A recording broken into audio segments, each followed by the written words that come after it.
Dr. Cho Ayaba is in studio with me, frontline leader of the Ambazonian Governing Council.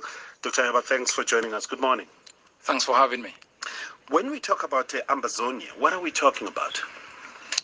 We are talking about a country that gained independence on the 1st of October 1961 and was occupied by Cameroon thereafter, and has since used its domestic laws and acts of terror to maintain that occupation. So you are an independent country, independent territory.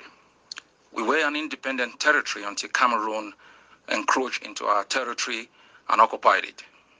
So right now, as things stand, where is the government seat? Where do you pay your taxes? Where do you talk to us about the political, economic, social setup of Ambazonia and vis-a-vis Cameroon?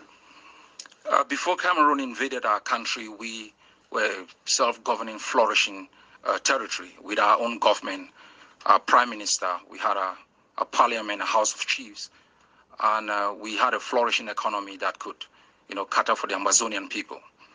And once Cameroon moved in, the first thing it did was it dismantled our economic infrastructures, it dismantled our political system, and imposed its own system within our territory.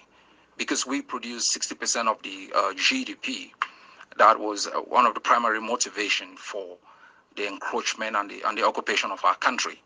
And taxes have since then been paid into the treasury of Cameroon, which it has used to build a large army that is using to terrorize our population and, basically abandon our own country into dilapidation. Yeah.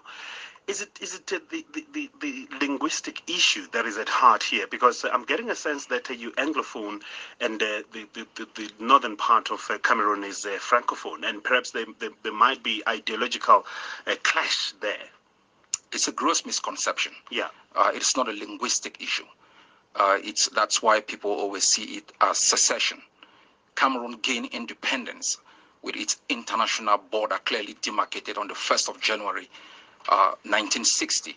It gained admission into the United Nations in September the same year, and that did not include Ambazonia.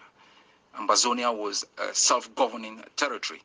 You can only secede from a country that you both gain independence on the same day, and that's why we look at other places that are fighting for self-governance, like the Biafra situation.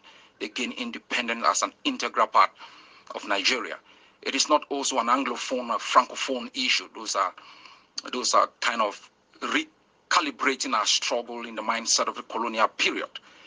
It's an aspect of occupation. One country moving beyond its own internationally recognized border, installing a system of impunity in another country, and has since then governed us, as a colonized people.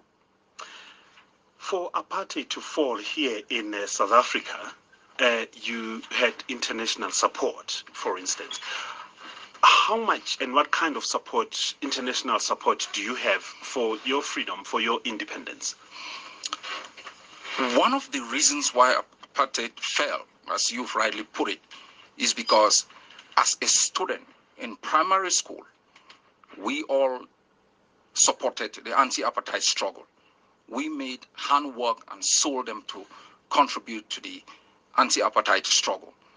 We have borrowed from the playbook of the ANC, international mobilization, because we believe in a people-driven struggle. So our struggle is widely supported by peoples across the world.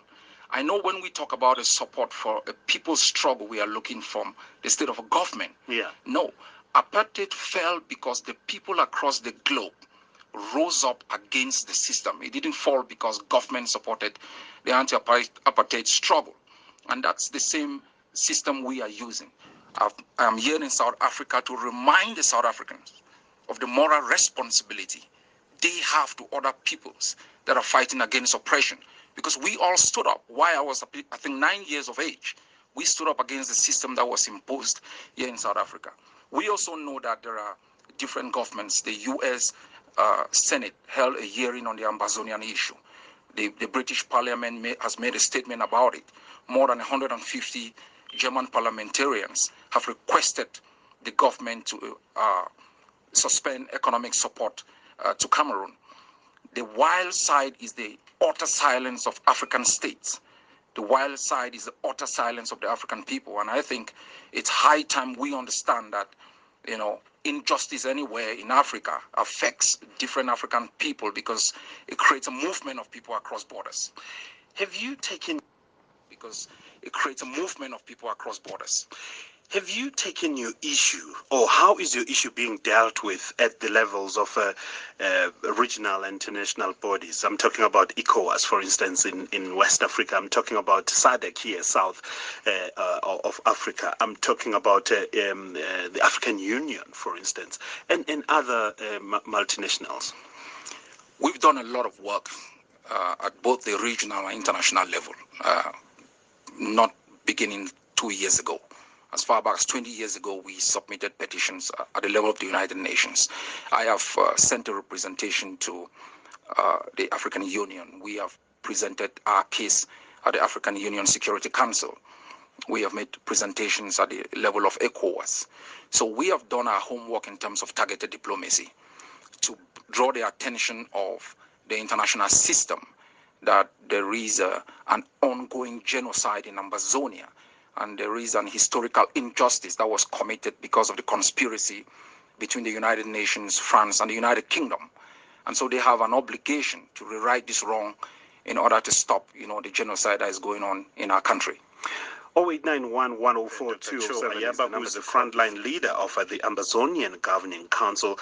This country is pretty much in Cameroon, but the southern part. And Dr. Ayaba says that this is an independent territory. And I want to ask, how different is your story to that of the peoples of Palestine and Israel as well? There is a great similarity because our case with respect to the Palestinian situation is that of occupation, violation of international borders, and using domestic law to commit crimes that amounts to crimes against humanity, and to our own situation almost to the level of genocide. And so we are an occupied territory in the same way as the Palestinians are claiming that the violation of the 1967 border, has extended the border of Israel into Palestine. And so the same way the Palestinians are seeking independence with an internationally recognized border as demarcated by the international system is the same way we are asking Cameroon to withdraw to the border at which it gained independence, which were, demarcated as far back as 1916, confirmed in 1931, and reaffirmed in 1964. So occupation across the globe, they are all similar, and peoples under occupation face similar experiences of war crimes, crimes against humanity, and a high level of impunity that is sanctioned by domestic legislation. All right, we'll take a couple of calls now on 0891. Good morning. Yes, Brother Bongi. Hi. I'm looking at the time. We'll be approaching the news in a short while, but I just want to cut through the chase. Brother Bongi, I'm listening to the fire that is burning out of your guest today. Yeah, Dr. Ayaba, and I can tell you that is breathing fire because he is hurt. The pain that he's seeing all around him of his people, is just unimaginable. It is high time that South Africa, as one of the leading countries in this continent, assist all these other countries, particularly the problem in Cameroon. We know that the likes of Paul Biya have been on that presidential palace for very many years. Why? Because they are protected by the likes of France. And the reason why it is difficult, at least according to my thought, it is because they know that they are protected by France. Therefore, France makes it impossible for that to happen. So that they must continue benefiting from Cameroon as an intact country, and all other francophone countries. And that is unjust, and it must stop. Thank you very much, Ezekiel, in Bushbuck Ridge. And they reached a genocidal status right now, or is it the wording and rhetoric? You will say you'll put it as genocide, and government will put it as separatist rule. No. Yeah. I'm a student of history. Yeah. Genocide is not even about the number of people you kill. It's about the intent. And the intent of the Cameroon government is to occupy Ambazonia, and it wants to do that by physically eliminating the Ambazonian people. We have a situation where Cameroon colonial senior divisional officer asked citizens of 16 villages in the Manyo County to leave those villages and move across the border. That is an intent to take out the people. And so when we talk about genocide, we are not looking about numbers. Because when you look at Rwanda, you ask if 1 million people are dead.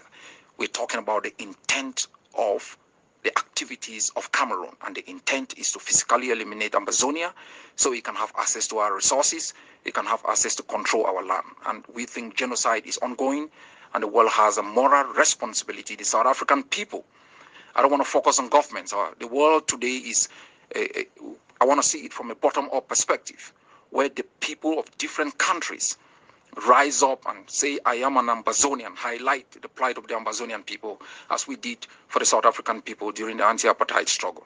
Yeah, I'm going to have to leave it at that. We've run out of time. But thank you very much to Dr. Cho Ayaba, frontline leader of the Ambazonian Governing Council.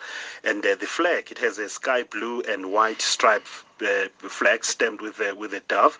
And of course, the national anthem there speaks of the heroes who bore the land with their blood.